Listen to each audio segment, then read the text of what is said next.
Hello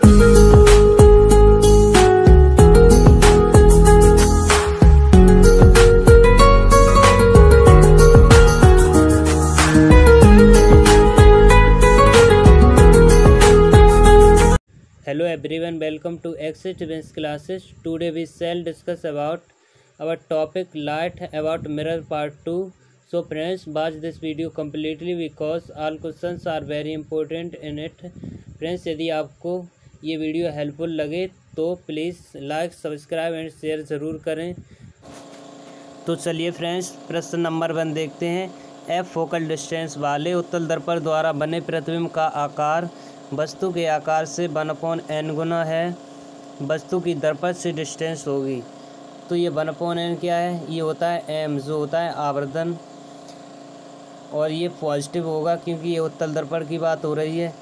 और friends, एक आवर्धन होता है m = के b/u भी होता है। अब यहाँ से m इक्वल कर देंगे तो 1/n - b/u। यहाँ से b की वैल्यू निकाल लेते हैं क्योंकि फॉर्मूला लगाएंगे 1/f = 1/v प्लस 1/u। ये दर्पण के लिए प्लस होता है, लेंस के लिए इसमें बीच में माइनस होता है। अब इसमें क्यों लगाएंगे? ये दर्पण से दूरी ज्ञात करेंगे तो इसमें u की नीड होगी, u की ज़रूरत पड़ेगी। तो यहाँ से b की वैल्यू निकाल लेते हैं तो b = ये हो जाएगा u/n, और ये माइनस का b = -u/n। अब फ्रेंड्स नेक्स्ट पेज पर चलते हैं। इसमें क्या निकला था? v = -u/n। एंड अब इससे क्या देखते हैं, अब फॉर्मूला लगाते हैं 1/f = 1/, v था तो v की जगह माइनस के u/n रख देंगे एंड प्लस 1/u। अब फ्रेंड्स इसे सॉल्व करते हैं। 1/f = n, ये ऊपर पहुंच जाएगा n/-u प्लस 1/u। अब फ्रेंड्स इसका एलसीएम लेते हैं तो ये u हो जाएगा, ये -n, ये हो जाएगा +1। अब फ्रेंड्स 1/f = इतना आ गया। तो फ्रेंड्स f कितना होगा? सॉरी फ्रेंड्स, u निकालते हैं यहाँ से। जब यहाँ से u निकालेंगे तो इसमें ऐसा मल्टीपल कर देंगे तो यहाँ u = f का मल्टीपल हो जाएगा तो -n + 1। अब u = माइनस कॉमन लेंगे तो -f n - 1 हो जाएगा। अब फ्रेंड्स इसमें मैच करते हैं ऑप्शन, कुछ मिले। कितना निकला था? u = -n - 1 × f। फ्रेंड्स उतना ही रखते हैं। u = ये n सॉरी फ्रेंड्स, हाँ इसमें ये आंसर मैच कर गया। ये ए ऑप्शन होगा क्योंकि ये दूरी है वो माइनस में आएगी।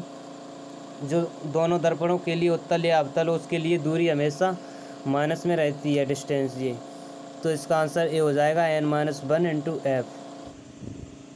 फ्रेंड्स अब देखते हैं क्वेश्चन नंबर 2। एक छोटा काल्पनिक प्रतिबिंब निम्न में से किसके द्वारा बनता है? समतल दर्पण, अवतल दर्पण, उत्तल दर्पण, परवलयिक अवतल दर्पण। फ्रेंड्स सबसे पहले देखते हैं समतल दर्पण। ये समतल दर्पण में क्या होता है? इसमें काल्पनिक तो बनता है प्रतिबिंब, बट इसका जो साइज होता है वो उसके इक्वल होता है वस्तु के, इसलिए ये आंसर नहीं होगा। और इससे समतल दर्पण की एक और प्रॉपर्टी होती है, ये कभी पर्दे पर प्राप्त नहीं कर सकते हैं। फ्रेंड्स देखते हैं अब अवतल दर्पण। तो अवतल दर्पण में क्या होता है? इसमें इसमें स्थितियाँ ऐसी होती हैं, कभी ये वास्तविक भी बनता है, कभी आभासी। तो एक 6 पोजीशन होती है, तो उसमें ये अवतल दर्पण द्वारा बना प्रतिबिंब आभासी होता है। और ये 5 पोजीशन होती हैं, उनमें प्रतिबिंब वास्तविक बनता है, और उल्टा इसमें आभासी और सीधा बनता है 6 पोजीशन में। बट इसमें जो 6 पोजीशन होती है उसमें वस्तु, ये जैसे मिरर बना लिया, ये वस्तु होती है, उसमें ये एफ है फोकस, और ये ध्रुव। फोकस और ध्रुव के बीच होती है वस्तु स्थित, और यहाँ इसका कहीं बहुत बड़ा प्रतिबिंब बनता है, जैसे मान लेते हैं ए डैश बी डैश, यहाँ पर इसमें बहुत जो 6 पोजीशन होती है उसमें बहुत बड़ा प्रतिबिंब बनता है, लेकिन इसमें हो जाता अवतल दर्पण। लेकिन ये एक ही स्थिति है अवतल दर्पण के लिए जिसमें प्रतिबिंब बनाया जा सके काल्पनिक। एक स्थिति, वो भी एक स्थिति में ये बहुत बड़ा प्रतिबिंब बन रहा है, इसलिए ये आंसर नहीं होगा अवतल दर्पण। अब फ्रेंड्स देखते हैं उत्तल दर्पण के लिए। तो फ्रेंड्स इसका आंसर हो जाएगा उत्तल दर्पण, क्योंकि उत्तल दर्पण द्वारा सारे प्रतिबिंब काल्पनिक बनते हैं, उसमें छोटे भी बनते हैं। तो फ्रेंड्स इसका आंसर सी हो जाएगा उत्तल दर्पण। अब फ्रेंड्स देखते हैं नेक्स्ट क्वेश्चन पर। निम्न में से कौन सा दर्पण आभासी प्रतिबिंब नहीं बनाता है? समतल दर्पण, उत्तल दर्पण, अवतल दर्पण सभी आभासी प्रतिबिंब बनाते हैं। तो फ्रेंड्स इसका आंसर हो जाएगा डी, सभी आभासी प्रतिबिंब बनाते हैं, क्योंकि ये समतल दर्पण तो बनाता है आभासी और वस्तु के आकार का बनाता है और इसे पर्दे पर प्राप्त नहीं किया जाता है, ये तो सही होगा। समतल दर्पण आभासी बनाता है, और उत्तल दर्पण है ये तो हर एक स्थिति में बनाता है। और ये अवतल दर्पण है, अवतल दर्पण क्या होता है, ये 6 पोजीशन होती है, जो 6वीं स्थिति होती है उसमें बनाता है बहुत बड़ा प्रतिबिंब आभासी। तो फ्रेंड्स इसका आंसर डी हो जाएगा, सभी आभासी प्रतिबिंब बनाते हैं। फ्रेंड्स देखते हैं फोर्थ क्वेश्चन। एक अवतल गोलीय दर्पण से 1 मीटर की दूरी पर स्थित 5 सेंटीमीटर लंबी वस्तु रखी है, तो दर्पण की वक्रता त्रिज्या है वो दी गई है, इसमें 20 सेंटीमीटर। तो साइज ऑफ इमेज पूछा है, प्रतिबिंब का आकार। तो फ्रेंड्स एक फार्मूला हम याद रखेंगे, एक फार्मूला होता है I/O is equal to F/F minus U। ये प्रतिबिंब का आकार ज्ञात करने के लिए, ये I की वैल्यू ज्ञात करने के लिए एक फार्मूला है, ये F और U के पदों में लगाया। तो I/O की वैल्यू फ्रेंड्स इसमें वस्तु की लंबाई होती है, जो लंबाई है वो कभी नेगेटिव में नहीं लेंगे, वो पॉजिटिव में होती है। तो लंबाई पॉजिटिव, तो 5 सेंटीमीटर है तो 5 लेंगे, प्लस के 5 लेंगे, इस इक्वल टू F है, इसमें वक्रता त्रिज्या 20 सेंटीमीटर दी है, तो फोकस दूरी FR/2 हो जाएगी, तो 10 हो जाएगी, 20/2 वो भी माइनस की हो जाएगी, क्योंकि अवतल दर्पण में फोकस दूरी माइनस की होती है, माइनस के 10 अपॉन अब क्या F, तो माइनस के 10 माइनस ये है। अब गोलीय दर्पण से 1 मीटर की दूरी पर स्थित, ये दूर दिया है, तो दूरी क्या होती है U, तो U की वैल्यू यहाँ पुट करेंगे, ये तो हो जाएगी 1 मीटर मीन्स 100 सेंटीमीटर, 100 सेंटीमीटर वो भी माइनस की, क्योंकि अवतल और उत्तल दर्पण दोनों में ये माइनस की होती है, तो माइनस के 100 हो जाएंगे। अब इसे सॉल्व करते हैं, यहाँ 5 का मल्टीपल कर देते हैं, ये -10 अपॉन ये हो जाएंगे कितने, माइनस माइनस प्लस हो जाएगा, ये 90 हो जाएंगे, 90। अब एक शून्य से शून्य कैंसिल हो जाएगी, तो ये कितना बचा, यहाँ भी नीचे माइनस के हो जाएंगे, नहीं सॉरी प्लस के ही रहेंगे, तो ये कितना बचा, माइनस के 5/9। फ्रेंड्स इसे जब सॉल्व करेंगे तो फ्रेंड्स इसका आ जाएगा 0.55 सेंटीमीटर, वो भी माइनस का। तो फ्रेंड्स इसका आंसर आ जाएगा 0.55 सेंटीमीटर प्रतिबिंब का आकार होगा। इसका आंसर क्या हो जाएगा, सी। माइनस है तो इसमें कुछ माइनस वाइनस लगा नहीं, कुछ नहीं, तो ये आंसर हो जाएगा इसका सी, 0.55 सेंटीमीटर। अब फ्रेंड्स देखते हैं ये फार्मूला होता है जो बताया था वो कहाँ से आता है, I/O is equal to F/F minus U। Friends सबसे पहले हम सरल फार्मूला लिखते हैं, 1/F is equal to 1/OV minus plus 1/U। अब यहाँ से क्या करते हैं, यहाँ से 1/F माइनस ये U इधर ले आते हैं, 1/U is equal to 1/OV। Friends इसमें आवर्धन होता है जो M इज इक्वल टू कितना होता है, आवर्धन M is equal to minus के B/U। इसका आवर्धन होता है -B/U।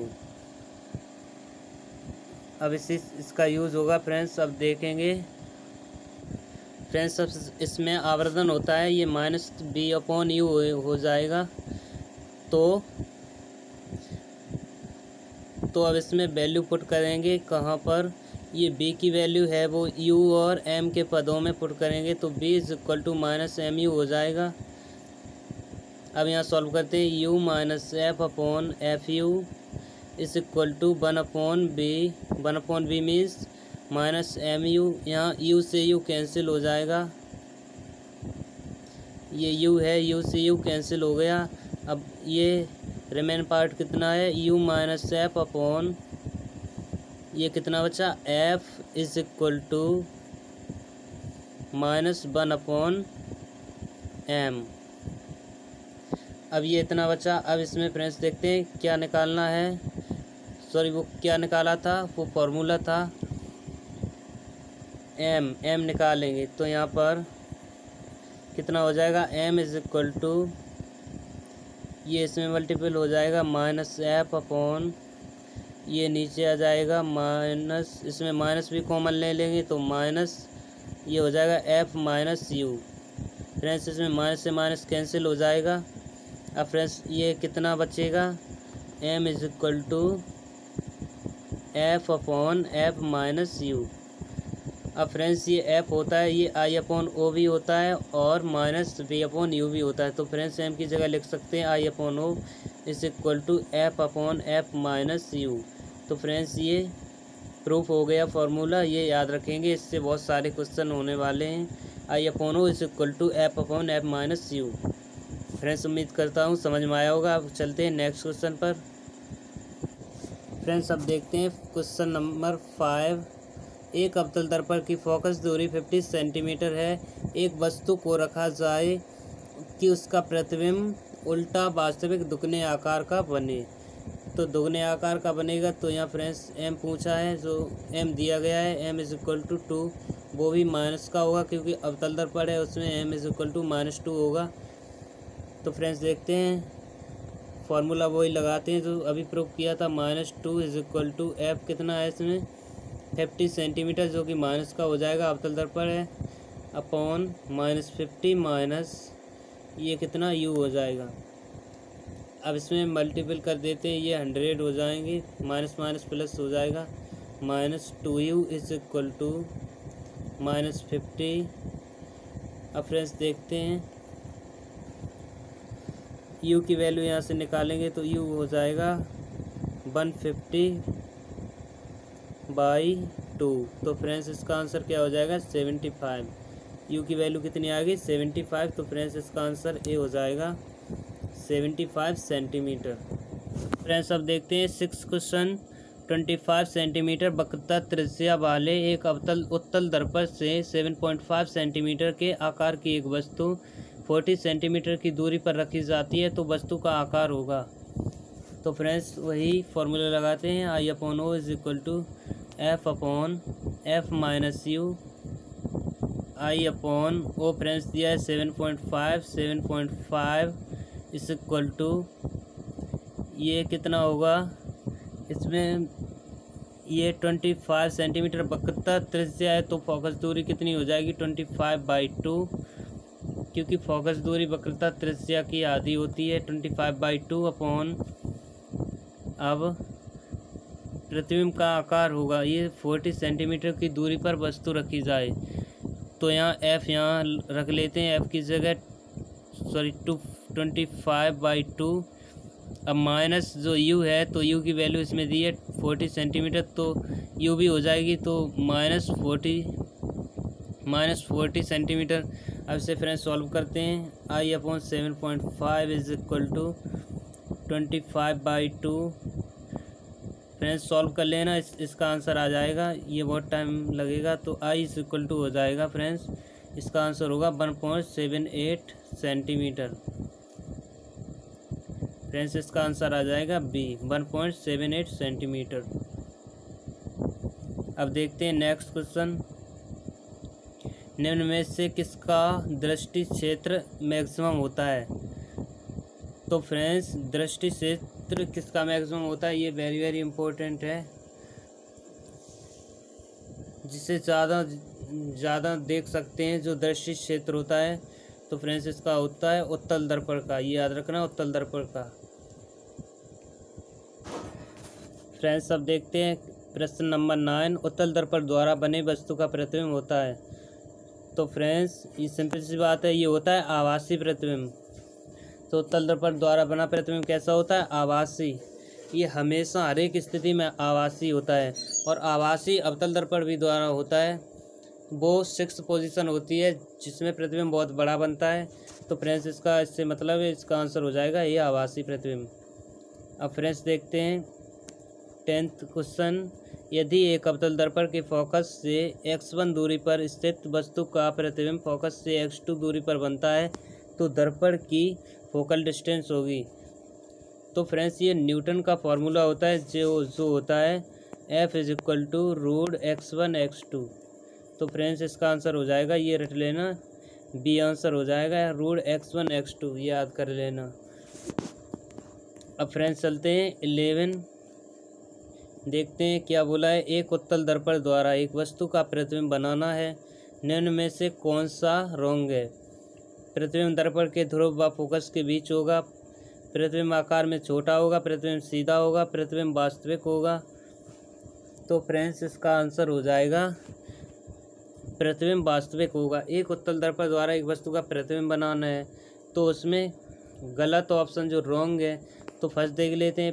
प्रतिबिंब दर्पण के ध्रुव व फोकस के बीच होगा। तो सिंपल सी बात है, ये हो सकता है दर्पण के ध्रुव व फोकस के बीच उत्तल दर्पण के द्वारा। या प्रतिबिंब आकार में छोटा होगा, छोटा भी होगा, और सीधा भी होगा, सीधा सो वैसे ही बनता है उत्तल दर्पण के लिए। तो फ्रेंड्स प्रतिबिंब वास्तविक कभी नहीं होगा, वास्तविक केवल अवतल दर्पण में बनता है और उत्तल दर्पण में कभी नहीं बनता है। उत्तल दर्पण में हमेशा आभासी प्रतिबिंब बनता है। तो फ्रेंड्स इसका आंसर डी हो जाएगा, समझ में आया होगा। फ्रेंड्स अब देखते हैं 30 सेंटीमीटर फोकस दूरी वाले उत्तल दर्पण से बनने वाले प्रतिबिंब का आकार वस्तु से 1/4 है, तो दर्पण से वस्तु की डिस्टेंस होगी। तो फ्रेंड्स फॉर्मूला लगाते हैं, F/F-U = ये कितना? प्रतिबिंब का आकार वस्तु से 1/4 है, तो ये जो आवर्धन क्षमता है तो ये दी गई है 1/4 मीन्स 1/4। और इसमें ये उत्तल दर्पण है तो ये प्लस की हो जाएगी। अब फ्रेंड्स वैल्यू पुट करते हैं, 1/4 = ये -30, सॉरी ये +30 होगी, क्योंकि ये उत्तल दर्पण है। उत्तल दर्पण के लिए ये फोकस दूरी होती है वो प्लस की होती है। तो 30 माइनस ये u है, u पूछी है। तो फ्रेंड्स जब इसे सॉल्व करेंगे तो इसका आंसर हो जाएगा, ये कैसे सॉल्व करेंगे, 120 = 30 माइनस u। तो फ्रेंड्स ये कितना आ जाएगा, u = 90 सेंटीमीटर, वो भी माइनस की। तो क्योंकि माइनस उत्तल और अवतल दोनों में होता है इसमें, लेकिन ऑप्शन में नहीं दिया है, तो ऑप्शन में 90 मिल रहा है, वो क्या कम है, तो 90 है, 90 सेंटीमीटर। इसका आंसर बी हो जाएगा। फ्रेंड्स देखते हैं 14, एक लड़का एक दर्पण के सामने 30 सेंटीमीटर की दूरी पर सीधा खड़ा होकर अपना प्रतिबिंब देखता है। उसका सीधा इमेज है जो उसकी ऊंचाई का 1/5 वह पार्ट है, तो लड़के द्वारा काम में लाया जाने वाला मिरर है। अब फ्रेंड्स समतल दर्पण में होता है ये वो इक्वल प्रतिबिंब बराबर बनता है और आभासी बनता है। और फ्रेंड्स इसमें अब क्या पूछा है, अब फ्रेंड्स इसका आंसर हो जाएगा उत्तल दर्पण। जो उत्तल दर्पण में हमेशा प्रतिबिंब होता है वो हमेशा आभासी बनता है, सीधा बनता है प्रतिबिंब। तो फ्रेंड्स इसका क्या हो जाएगा, बी ऑप्शन, और छोटा भी बनता है। फ्रेंड्स अब देखते हैं 15, एक व्यक्ति अपनी आभासी वास्तविक दर्पण को अपने चेहरे के काफ़ी समीप रखता है। वह दर्पण के अपने चेहरे से दूर ले जाए, यदि वह दर्पण को अपने चेहरे से दूर ले जाए तो प्रतिबिंब उल्टा हो जाता है। वह किस प्रकार के दर्पण का यूज़ कर रहा है?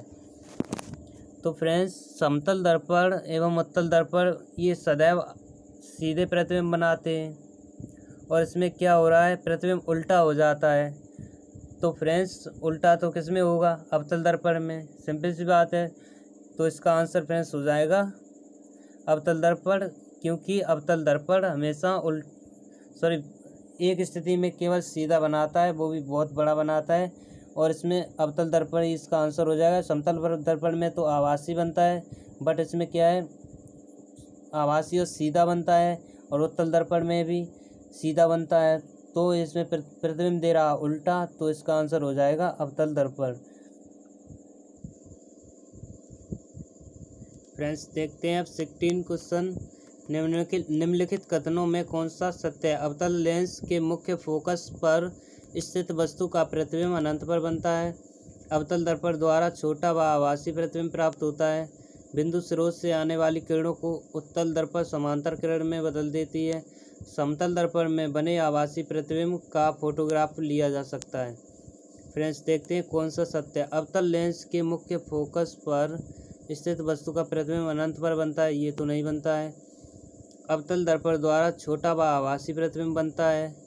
अवतल दर्पण द्वारा, फ्रेंड्स कभी नहीं, अवतल दर्पण द्वारा आभासी बनता है, वो 6 पोजीशन होती है उसमें, बट उसमें बहुत बड़ा बनता है, बताया था।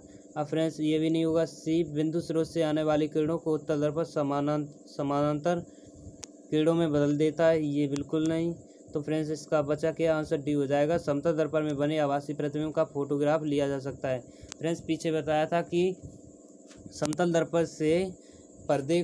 दर्पण को पर्दे पर प्राप्त नहीं किया जा सकता, लेकिन वो कौन सा था? वो वास्तविक प्रतिबिंब था।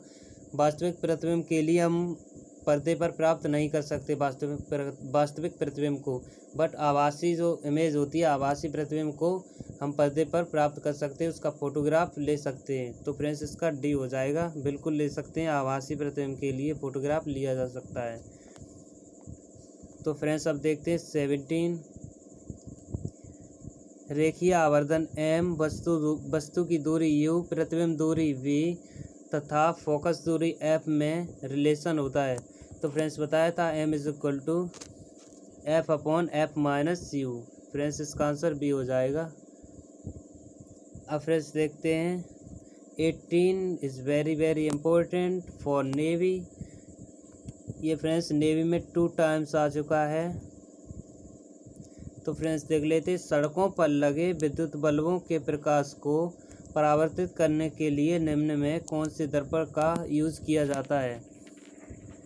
तो फ्रेंड्स ये यूज किया जाता है उत्तल दर्पण, ये याद रखेंगे। और जो मोटरसाइकिल होती है उसमें जो शीशे का यूज़ होता है, तो उसमें भी उत्तल दर्पण का यूज किया जाता है, जिससे दूर की वस्तु दिख ही रहे। अब फ्रेंड्स देखते हैं 20। वस्तु से बड़ा आभासी प्रतिबिंब किसके द्वारा प्राप्त किया जा सकता है? बड़ा और आभासी, फ्रेंड्स बताया था 6 पोजीशन होती है जो अवतल दर्पण की, उसमें सबसे बड़ा प्रतिबिंब प्राप्त होता है और आभासी भी होता है। तो फ्रेंड्स इसका आंसर हो जाएगा ए ऑप्शन, अवतल दर्पण। और आभासी प्रतिबिंब वैसे तो जो उत्तल दर्पण से सारे होते हैं, बट उसमें छोटे होते हैं। तो फ्रेंड्स बड़ा आभासी किस में हो जाएगा? अवतल दर्पण में। फ्रेंड्स देखते हैं 22। 36 सेंटीमीटर वक्रता त्रिज्या वाले अवतल दर्पण से एक वस्तु का काल्पनिक प्रतिबिंब, जो काल्पनिक प्रतिबिंब है ये फ्रेंड्स, जो वस्तु की आकृति से 3 गुना बनता है। 3 गुना मीन्स ये आवर्धन क्षमता m हो गई, 3 गुना 3। तो वस्तु की दर्पण से u है वो ऊँची है। तो फ्रेंड्स इसमें फॉर्मूला लगाते हैं, m =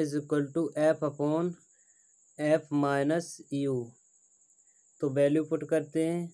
m फ्रेंड्स इसमें प्लस की होगी क्योंकि ये काल्पनिक प्रतिबिंब बनाता है। तो 3 = f की वैल्यू हो जाएगी -30 सेंटीमीटर। तो वक्रता त्रिज्या है, तो f की वैल्यू हो जाएगी -18 सेंटीमीटर। अवतल दर्पण है, ये माइनस की होगी, -18/-18 -u। तो फ्रेंड्स ये माइनस से माइनस कैंसिल हो जाएगा, तो ये कितना आ जाएगा? 54 + 3u = 18। तो कितना आ जाएगा? u हो जाएगा फ्रेंड्स -12 सेंटीमीटर। तो फ्रेंड्स इसका आंसर डी हो जाएगा, सॉरी बी आंसर हो जाएगा 12 सेंटीमीटर। फ्रेंड्स 25 देखते हैं। फोकस दूरी 20 सेंटीमीटर के अवतल दर्पण के सम्मुख 10 सेंटीमीटर पर एक वस्तु रखी जाए तो इसका प्रतिबिंब कैसा होगा? फ्रेंड्स ये फोकस दूरी है 20 सेंटीमीटर। कहीं पर ये प्रतिबिंब बना ले, ये सॉरी यहाँ दर्पण बना लेते हैं। इसमें क्या है 10 सेंटीमीटर पर, यहाँ मान लेते हैं 10 सेंटीमीटर ये वस्तु है जो यू, तो इसमें फोकस दूरी ये एफ है। यहाँ पर वस्तु रखी है, जैसे ओ वस्तु है मान लेते हैं, ओ वस्तु रखी है तो फोकस, तो ये हो गया पी है, ये ध्रुव है। तो ध्रुव और जब ध्रुव और फोकस के बीच वस्तु रखी जाती है तो इसका प्रतिबिंब ये बनता है आभासी और सीधा प्रतिबिंब बनता है, और ये वो भी बहुत बड़ा होता है प्रतिबिंब। तो फ्रेंड्स इसमें मैच कर लेते हैं, वो पीछे 2-3 बार बता चुके हैं। इसमें जो बहुत बड़ा प्रतिबिंब होता है, एक 6 पोजीशन है, ये 6वीं स्थिति में ये बहुत बड़ा प्रतिबिंब बनता है। तो फ्रेंड्स ऑप्शन मैच कर लेते हैं, छोटा सीधा काल्पनिक या बड़ा सीधा काल्पनिक। तो फ्रेंड्स इसका आंसर बी हो जाएगा, बड़ा और सीधा और काल्पनिक। फ्रेंड्स देखते हैं 26 बिंब की सभी स्थितियों के लिए निम्न में से कौन आभासी व सीधा प्रतिबिंब बनाता है या बनाते हैं। तो फ्रेंड्स उत्तल लेंस मीन्स कर दो अवतल दर्पण का रिवर्स। तो अवतल दर्पण में तो एक 6 पोजीशन होती है, 6वीं स्थिति होती है, उसमें केवल आभासी सीधा बनाते हैं, वो भी बहुत बड़ा बनाते हैं। तो इसमें क्या है अवतल लेंस सेकंड में दिया है, तो अवतल लेंस मीन्स अवतल लेंस की जो होती है कंडीशन वो ही उत्तल दर्पण की होती है। तो फ्रेंड्स ये उत्तल दर्पण है, तो फ्रेंड्स अवतल लेंस में तो ये बनता है आभासी और सीधा।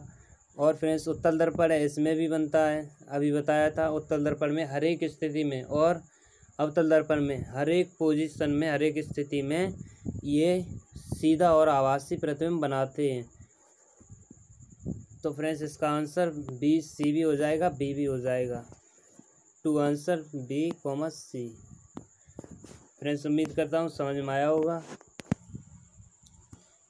चलिए 26 देखते हैं, बिंब की सभी स्थितियों के लिए निम्न में से कौन आभासी व सीधा प्रतिबिंब बनाता है या बनाते हैं। तो फ्रेंड्स उत्तल लेंस है, ये उत्तल लेंस के लिए देख लेते हैं। तो उत्तल लेंस का ये रिवर्स हो जाएगा। उत्तल लेंस की जो कंडीशन होती है वो होती है अवतल दर्पण की। तो अवतल दर्पण अभी पढ़ चुके हैं। तो अवतल दर्पण में क्या होता है, केवल एक जो 6वीं स्थिति होती है उसमें आभासी बनता है और सीधा प्रतिबिंब वो भी बहुत बड़ा बनता है। तो उसमें एक ही स्थिति होती है, और ये अवतल दर्पण है, अवतल लेंस है, ये होता है रिवर्स। इसकी कंडीशन किसकी होती है, किसके बराबर, उत्तल दर्पण के। तो उत्तल दर्पण के बराबर होती है, तो ये तो होगा ही जरूर उत्तल दर्पण। और उत्तल दर्पण में ये भी होता है, वह वास्तविक वो आभासी प्रतिबिंब बनाता है और सीधा प्रतिबिंब बनाता है। तो हर एक स्थिति में अवतल लेंस व उत्तल दर्पण ये हर एक स्थिति में सीधा प्रतिबिंब बनाते हैं और आभासी। तो फ्रेंड्स इसका आंसर सी हो जाएगा, सी और बी दोनों, बी सी दोनों हो जाएंगे इसके आंसर। अब देखते हैं 27, एक उत्तल दर्पण की फोकस दूरी एफ है, यह वास्तविक वस्तु को जब दर्पण के ध्रुव से एफ दूरी पर रखा जाता है तो प्रतिबिंब बनता है। तो इसे देखते हैं, एफ तो एफ ही है, ये फोकस दूरी यू इज इक्वल टू हो गया एफ, क्योंकि ये दी गई है एफ दूरी पर। तो फॉर्मूला पुट करते हैं, 1/f is equal to 1/v plus 1/u, 1/f is equal to 1/v minus, यहाँ पर प्लस 1/। अब ये जब वस्तु की दूरी है तो वो माइनस में हो जाएगी, माइनस एफ हो जाएगी, क्योंकि यू दिया है एफ, ये माइनस एफ होगा, u is equal to minus f, क्योंकि वस्तु की दूरी माइनस में होती है किसी भी दर्पण के लिए, उत्तल या अवतल। अब यहाँ ले आते हैं तो ये ऐड हो जाएंगी, 2/f is equal to 1/v। तो फ्रेंड्स इसका क्या आंसर हो जाएगा, f इज इक्वल टू क्या निकालना, v is equal to f/2। Friends इसका आंसर हो जाएगा सी ऑप्शन, f/2। अब देखते हैं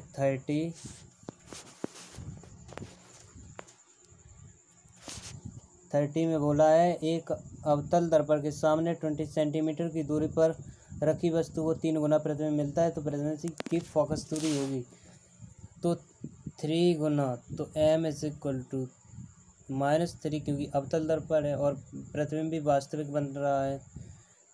तो फॉर्मूला लगाते हैं, m है जो m दिया है -3 is equal to f upon f, तो इसमें पूछा है f माइनस, अब क्या है 20 सेंटीमीटर की दूरी पर स्थित है, ये -20 सेंटीमीटर हो जाएगी ये u की वैल्यू। अब इसे सॉल्व करते हैं, -3 is equal to f upon f, ये माइनस माइनस प्लस हो जाएगी, एफ प्लस 20। अब देखते हैं, -3f -60 is equal to F. अब ये इधर लाते हैं तो ये हो जाएगी कितनी, 4f इज इक्वल टू -60, तो ये कितनी हो जाएगी 50 -15 सेंटीमीटर। तो फ्रेंड्स इसका आंसर हो जाएगा बी -15 सेंटीमीटर। तो इसमें दिया है 15 सेंटीमीटर, माइनस कुछ नहीं दिया है, तो इसमें आंसर हो जाएगा बी ऑप्शन 15 सेंटीमीटर। अब फ्रेंड्स चलते हैं नेक्स्ट क्वेश्चन की ओर। 31 में बोला है अवतल दर्पण के सामने स्थित किसी वस्तु व इसके वास्तविक प्रतिबिंब के बीच की न्यूनतम दूरी होगी।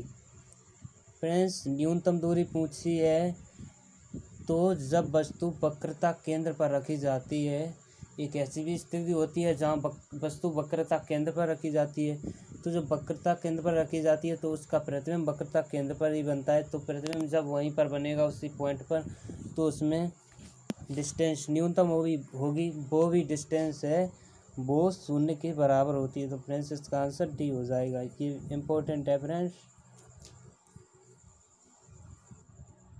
चलिए 35 देखते हैं। एक उत्तल दर्पण की फोकस दूरी 20 सेंटीमीटर है तो इसकी वक्रता त्रिज्या होगी। फ्रेंड्स ये पता होगा are is equal to 2f होती है, क्योंकि ये देखते हैं r/2 is equal to f बराबर r/2, वह वक्रता त्रिज्या से आधी होती है। तो फोकस दूरी दी गई है 20, तो r हो जाएगा 40 सेंटीमीटर। फ्रेंड्स इसका आंसर क्या हो जाएगा, डी ऑप्शन 40 सेंटीमीटर। अब चलते हैं नेक्स्ट क्वेश्चन की ओर।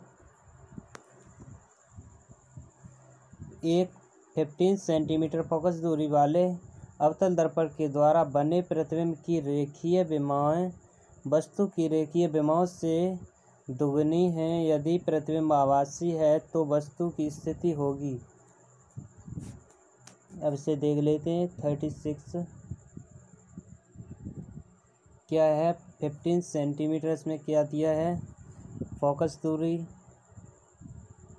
f is equal to -15 centimetre होगा क्योंकि अवतल दर्पण है। एंड इसमें जो m है वो दुगनी है, रेखीय विमा वस्तु की दुगनी है, तो m इज इक्वल टू +2 हो जाएगा, क्योंकि इसमें आभासी प्रतिबिंब आभासी है। ये लिख रहा है, क्या लिख रहा है, प्रतिबिंब आभासी है, इसीलिए m इज इक्वल टू +2 हो जाएगा। अब m is equal to -b/u होता है।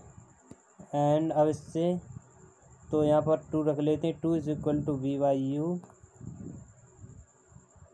-b/u। तो फ्रेंड्स b की वैल्यू हो जाएगी -2u। ये हो गई। अब तो वस्तु की स्थिति होगी। तो फ्रेंड्स ऐसे नहीं, ऐसे पहले फिर बाद में उस फॉर्मूले से करते हैं, ऐसे ही कर लेते हैं पहले। तो -1/15 ये फोकस दूरी दी गई है इज इक्वल टू 1/-2u हो गया, 1/v की जगह +1/u। अब फ्रेंड्स इसे सॉल्व करते हैं। यहाँ पर एलसीएम ले लेते हैं, 2u और माइनस से माइनस यहाँ देखेंगे 2u हो गया, तो यहाँ कितना बचा, -1, यहाँ हो गया +2 इज इक्वल टू 1/15, वो भी माइनस के। तो फ्रेंड्स यहाँ आ गया 1/2u इज इक्वल टू 1/15। तो u कितना आ गया,